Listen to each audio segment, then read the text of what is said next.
கார்த்தி வீட்டுல பெரியார் போட்டோ பக்கத்துல அந்த முருகன் போட்டோ, அது அப்பேரண்ட்லி அதை பார்த்தா ஒரு முரண் மாதிரி இருக்கு. பட் ஆனா ஆஃப் கோர்ஸ் கார்த்தி கேரக்டர் அந்த மாதிரி. சோ உங்களுக்கு just tell me about how that came up. Tamil மக்களே அப்படிதானே. இப்ப நம்ம எந்த அளவுக்கு முருகன் கோயில் போறோமோ அந்த அளவுக்கு நம்ம வந்து பெரியாரையும் நம்ம கொண்டாடுறோம். லிட்டரலா வந்து அவரு தான் நமக்கு குலசாமி மாதிரி. ஏன்னா இப்ப அவரு வந்து அவ்வளவு ஃபைட் பண்ணலன்னா இவ்வளவு ரைட்ஸ் கிடைச்சிருக்குமானே சொல்லப்போனா. அதுக்கு முன்னாடியே கொஞ்சம் பேர் இருந்திருக்காங்க, அவருக்கு பிறகும் பலரும் இருக்காங்க, இருந்துட்டு இருக்காங்க இப்பயும். ஆனா அவர் கொடுத்த அந்த இது இருக்குல்ல, கிட்டத்தட்ட அது நம்ம ஜீன்லே இருக்கு. நம்ம இதுலயே வந்து பெரியார் இருக்காருன்னு நம்ம சொல்லலாம். அந்த அளவுக்கு நம்மள இது பண்ணிட்டார், பல விஷயங்களை நமக்குள்ள கொண்டு வந்துட்டாரு. இந்த ஜெனரேஷன் வரைக்கும் பெருமையா நான் வந்து பெரியார் பேரன் அப்படின்னு ஒரு டிஷர்ட் போடுற வரைக்கும் அவர் இருக்கிறார். ஸோ கிட்டத்தட்ட அவர் நம்மளுடைய வணக்கத்துக்குரியவர். அவர் நம்ம வணங்கணும். ஏன்னா இன்னைக்கு நம்ம படிச்சிருக்கோம், நமக்குள்ள வந்து இவ்வளவு ஒரு போர்க்குணம் இருக்கு, நம்ம வந்து எதிர்த்து பேசுறோம். நம்ம ஆல் ஓவர் இந்தியால நம்ம மட்டும் ஒரு தனித்துவத்தோட இருக்கிறோம். தமிழ்நாடு கிட்டத்தட்ட நம்மளை பார்த்தா கொஞ்சம் பயப்படுவாங்க. அந்த பயம் எங்கேருந்து வருதுன்னா அவர்கிட்ட இருந்து. அது பெரியார் பத்தி என்னன்னா இங்க ஒரு மூட நம்பிக்கை இருக்கு. என்னன்னா அவர் கடவுள் மறுப்பாளர் அப்படின்னு. அவர் அது மட்டும், அவர் ஏன் கடவுள் மறுப்பாளர், ஏன் அதை சொன்னாரு, அந்த பாயிண்ட்டுக்குள்ளே போக மாட்டாங்க. அதை வச்சு ஒரு பொலிட்டிக்கல் இது மட்டும்தான் இருக்கும்.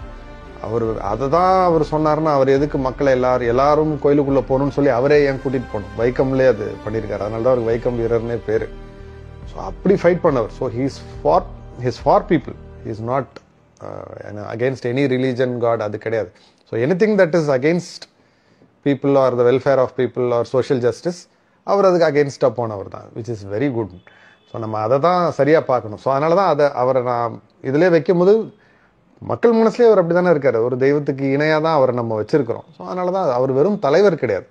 கிட்டத்தட்ட பல ஊரில் பலருக்கும் அவர் வந்து கிட்டத்தட்ட ஒரு குலசாமி மாதிரி. ஸோ அதோட ஒரு ரெப்ரசன்டேஷனாக தான் அதை வச்சு. நைஸ்.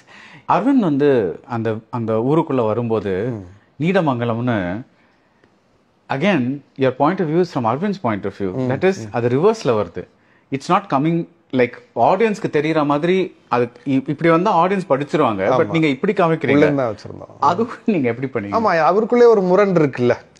அவரே வந்து என்ன சொல்றது, போகணும்னு இருக்கு, போகணுமான்னு இருக்கு, அந்த ஒரு முரண் இருந்துட்டே இருக்கு. ஸோ அதனால ரொம்ப ப்ராப்பரா வெளியில இருந்து எடுக்கணும். உள்ள இருந்து எடுத்தோம்னா and we are so used to that view. So it's not like ஒரு அன்யூஷுவல் ஐடியா கிடையாது.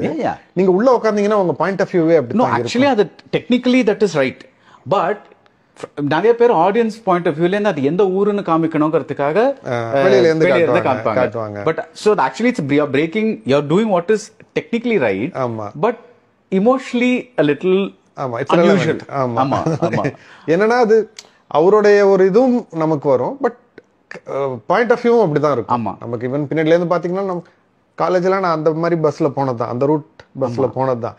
எனக்கே அது ஒரு பெரிய மெமரி, உள்ள இருந்து பார்த்ததெல்லாம். ஆமா. அண்ட் ஆல்சோ நீங்க சொன்ன மாதிரி அவருக்குள்ள இருக்கிற அந்த முரண் இன்சைட் அவுட். ஸோ அந்த விளக்கு பத்தி you started with light going of, that is the opening image.